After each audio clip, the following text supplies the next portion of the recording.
They're just trying to stop the testimony. What we're asking for in this lawsuit is the bare minimum human decency requires. I just kept telling myself and my baby that I'm so sorry.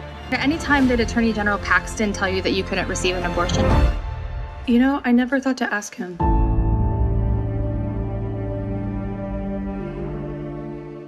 So I want to start with Amanda and Samantha. How did these filmmakers approach you?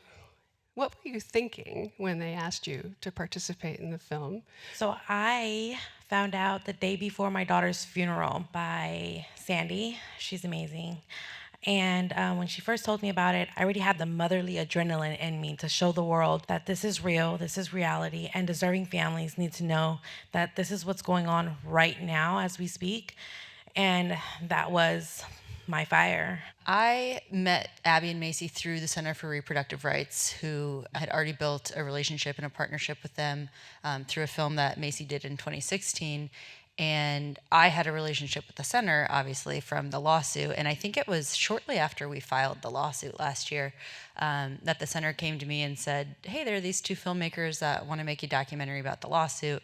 And I thought it was crazy because that's not something that you expect that somebody would want to make a documentary about something you're doing in your life. But I had such respect for the center that I trusted them and what they thought would be a good idea. And so when I met Maisie and Abbie, it was just instant click. Even though it was over Zoom, I could tell that they were coming at this from compassion and empathy and with the right intention. And so it was a bit of a leap of faith, but throughout the filming process, absolutely no regrets about anything. And there were even some moments that were extraordinarily hard to live through that they were there for. You see them on the screen, and we got to the point in our relationship where I was glad that they were there because it felt like I had support. It felt like I had friends. I had somebody to hug. And I think that really just speaks to who they are, not just as filmmakers, but also as people. I can't imagine that's normal, but they are as extraordinary as humans as they are as filmmakers, so no regrets. Well, you were both willing to go to court. You know, you were fighting for what you believed in. What's next? Are you going to be full-time activists now? I don't plan to go anywhere. As long as there's a fight, I plan to be a part of it. So I speak to as many people as I can, and I just tell everyone Halo's story, and I ask them, hear me, and then tell one person. And the more you tell one person, eventually together we can all make a change for the better. That's my mission. I want everyone to know Halo's story and that she suffered and that this is not okay. And we can make a change if we really, really just stick together and speak louder.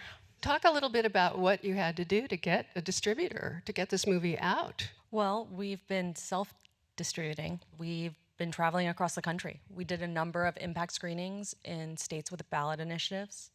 We did screenings across Texas. Last weekend, did a virtual watch party that we were able to put out for free for anyone across the US. It was so popular that people who streamed it wanted to have family members, friends, people in other states be able to stream it, and we got so many emails that we decided to do another weekend. We want this to reach as many people as possible. We think these messages far outlast the election. It took 50 years to reverse Roe. It's going to take a while to secure some of our rights back. Abbie and I are journalists, and we approach all of our storytelling as journalists. People hear the word abortion and they want to make it political, but at the beginning of the film, you see Molly open up the New York Times, and she has to turn to page A15, I think. Fast forward a year, abortion's on the front page of newspapers. It's on the front page of magazines. It's being talked about in ways that this country has not talked about it before. And so I would argue that it is news that is going to far outlive the election and is something that as a country we really need to consider removing from politics altogether. Being made political is so true because it doesn't matter which side you're on. At the end of the day, this healthcare is needed for both sides. It's a human right that a human needs. No matter which way you're at the end of the day, abortion is healthcare and you need it. So you got some pretty big backers as executive producers. Hillary Clinton, Chelsea Clinton, Jennifer Lawrence. How did that happen? And what kind of impact has it had? We started working with Hidden Light, Secretary Clinton and Chelsea Clinton's company, the day Roe was overturned. Abbie and I had really set out in December 2021, when the oral arguments were happening. We knew we wanted to make a post-Roe movie. So when Roe was overturned, and I think it came about a week earlier than we had expected, I remember having a Zoom that day and all three companies aligning and working together because we were all wanting to make the same type of film. Those names behind the film have been incredible in not only helping us raise money to put out this documentary, but also in amplifying a documentary that we're essentially self-distributing.